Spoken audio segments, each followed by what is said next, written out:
Kind of unfair that I have to go after Joe. I will be a little bit briefer, briefer. I think in the 6 years that we've been holding this event at Spring Meadows, I would have to commend the entire Castro family because I think that by far, hands down, you have represented and showed up the best.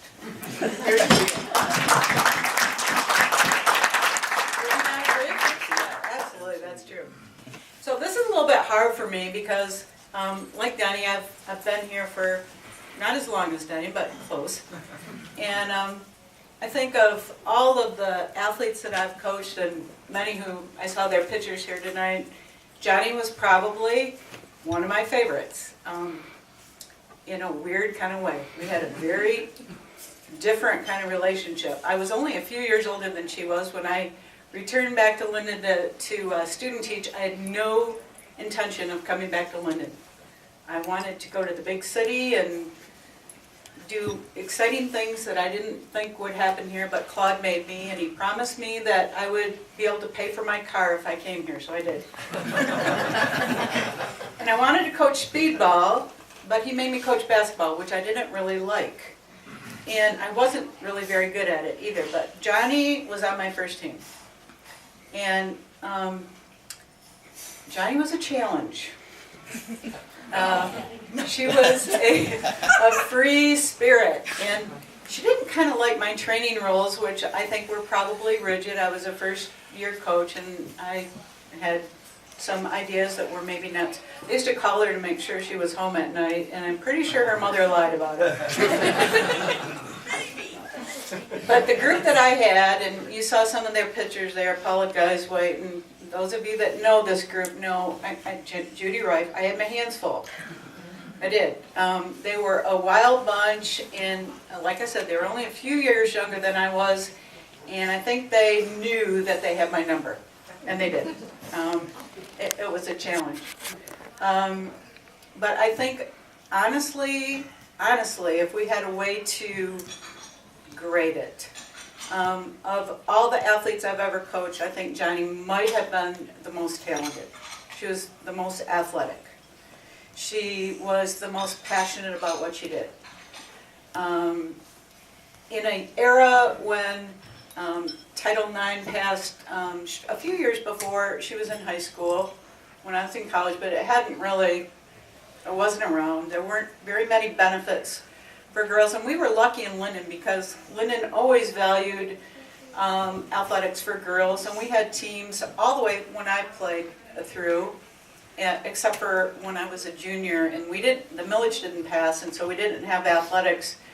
And maybe you don't know this, but Claude, out of his own pocket, paid for girls to have track because boys had football and basketball and girls had nothing. So that's a secret that he always wanted to keep that I'm sharing with you now tonight. But it's true. But of all of those opportunities that girls had, there weren't things like all league and all district and all state and all this and all that. As a matter of fact, there was really nothing until probably Joni's senior year. I think they started to have all league, and she did earn that honor. So there won't be a long list of awards to talk about for her because they weren't there. But if any of you ever watched her play, and I don't know, I'm sure many of you here in her family did, she had the best pull-up jumper of anybody. She had a great outside shot. She was an unbelievable outfielder. After Joni graduated and she came back, we played in a little league here in the summer, and it was pretty much just for fun. I played with my sister and some other people, and they weren't really competitive. And the nights when Joni and I would play each other, it became very competitive. And those were my favorite nights, and then we would, go out and have a beer after the game, and those were some of my favorite nights. I'm trying to make sure I follow all this. Joni, proudly, is the first female athlete that ever earned a scholarship at Linden. And she played for 2 years with her teammate here, that's here with her tonight, at Jackson Community College. So the very first female athlete to earn a scholarship, which I think should always be very special. I am honored to present Joni into the Hall of Fame. I only wish she was here tonight so I could represent, or so I could give it to her herself.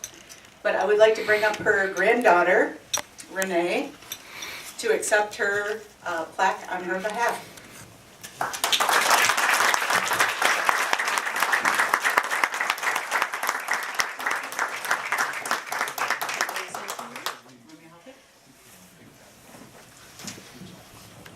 Hi. I never actually received the honor of meeting my grandmother, but I've heard so many wonderful stories. Just my entire life, I've been brought up in an environment that supported me in performing in athletics, and I believe part of it had to do with her being so involved in her athletic department. And I'm just so honored to. You're good. You're good. You're good. I'm so grateful for her to have been raised in such a community like this that supported her and going the extra mile and doing all of the wonderful things she ever did in life. And I know if she were here today, she'd be very proud to accept this award. As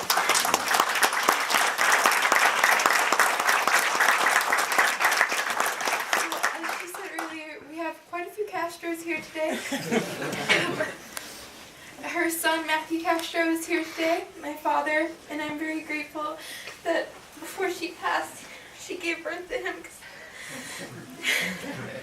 Or you wouldn't be here. It's just very wonderful that she did so much for her, and even though she wasn't around long, I know that she loved my dad with so much. I'm sorry. You're good. You're good. Swing the fight song. No! How about this? How about if all of the Castros stand up and take a bow?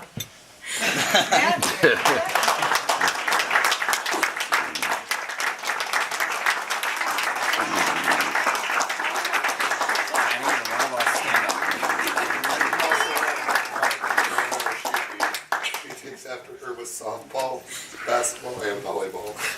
You didn't. No, I didn't know basketball to save my life. There you go. I tried to get him to play basketball. You should throw him a line.